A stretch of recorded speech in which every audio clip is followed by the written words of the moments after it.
Are you looking for a Smartsheet RYG Ball Formula? Well, if that's the case, then you've come to the right place, because today I'm going to be walking you through a couple of examples and giving you my thoughts and opinions and some suggestions along the way. So RYG obviously stands for red, yellow and green, and it's a great way of providing an overview as to the status of a task or even a project or perhaps even a portfolio, depending on how you have your Smartsheet account set up and the kind of data you're looking to analyze. Nevertheless, I've set up a very basic dummy sheet here with some dummy data. I've actually done it on the task level, and as you'll see here, I've just set up some really kind of generic tasks where we're basically just talking to a client. So that's the example I'm using here today. As you'll see, I've set up a due date column, a task percentage complete column as well, and that's because I want to show you two different variations of an RYG ball formula.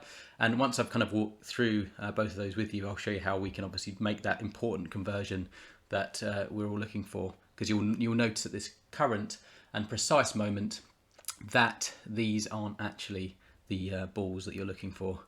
That sounded a bit funny, sorry about that. Anyway, so let's start with the first formula. So in this example, what we're looking to do is we're looking to do a formula on the date. So essentially, if it's in the past, we want it to flag as red.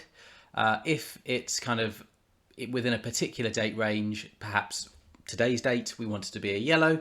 And if it's in the future, we want it to be green. So perhaps you can think of a particular use case where this would be useful. You could even do something like overdue, on track, and on schedule. That's just another example you could do if you didn't want to use dates specifically. But if we look into this formula, so I'm just going to open it up.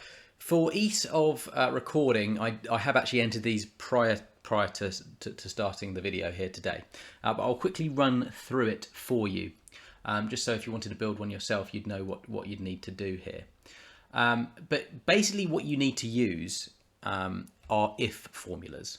So here you can see equals if. So if this due date is less than today, so anything before today, we want it to say red. If the due date equals today, we want it to say yellow. And if the due date is greater than today or in the future, we want it to say green. Now, of course, it is important that you put the RYG ball colours in these quotation marks, or otherwise the balls won't work when we go to set that up. You could, of course, put anything here. You could put on track.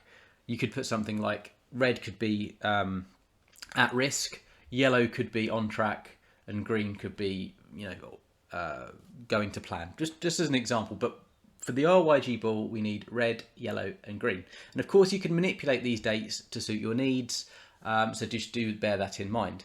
So this is the first formula. Now I'm going to quickly show you how to convert this, and this is what you need to do. You need to put the formula in first. So in the edit column properties, you want to do that with a text or number column type. But this is the trick. Once you've done that, you go edit column properties and you change it to symbols. And from here, you would be clicking this one here because you're looking for red, yellow, green. Press OK, and you'll see that it converts to the RYG balls. And you can, if you kind of hover over, you can see the underlying formula that's in place there. Now you could, you can type in this formula if this is already kind of preset to a symbol column type, but I do just find that it is much easier to have it as a text number and then do that conversion. So just so you could see there, right click on the column, edit column properties, change it to symbol, and then select the top one as well. Of course you could change some of these. You could, depending on how you like to see them, you could have these as well, but they're not balls, are they? Let's be honest. So yeah, there's just another option for you. So the second formula we're going to look at here today is we're doing this on the percentage complete.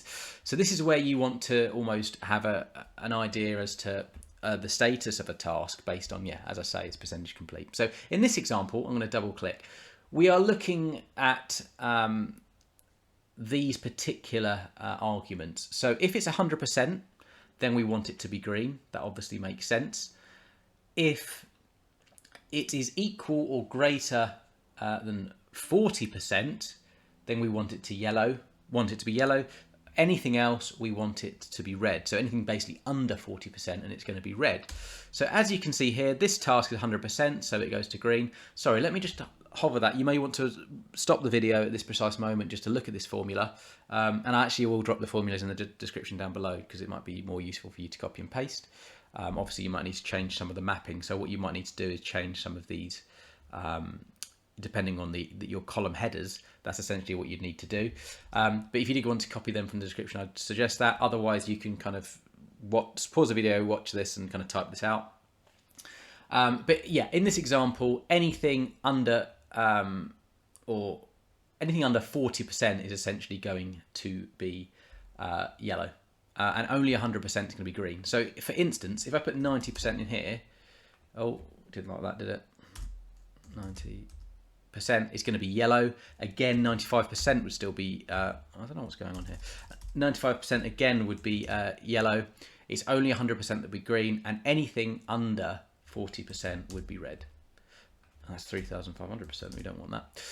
So then again, right click here, edit column properties, and we're going to change it to symbols, and we're going to select those at the top. And as you can see, it's in place. So I hope this video was useful. If it was, please do hit the like button. That tells me I should continue making videos like this. And do consider subscribing to the channel. I've got plenty of videos on this channel about Smartsheet training. I've got over 80 in a playlist at time of recording. So if you're new to Smartsheet, I would suggest checking that out. And if you're looking for a Smartsheet formula training course, then I have released one. So there'll be a link in the description below again for that. So if you want to check that out and get a further understanding into all the different formulas available in Smartsheet and want to kind of master them, then I would suggest checking that out as well. So with all of that said, I hope you have an excellent day.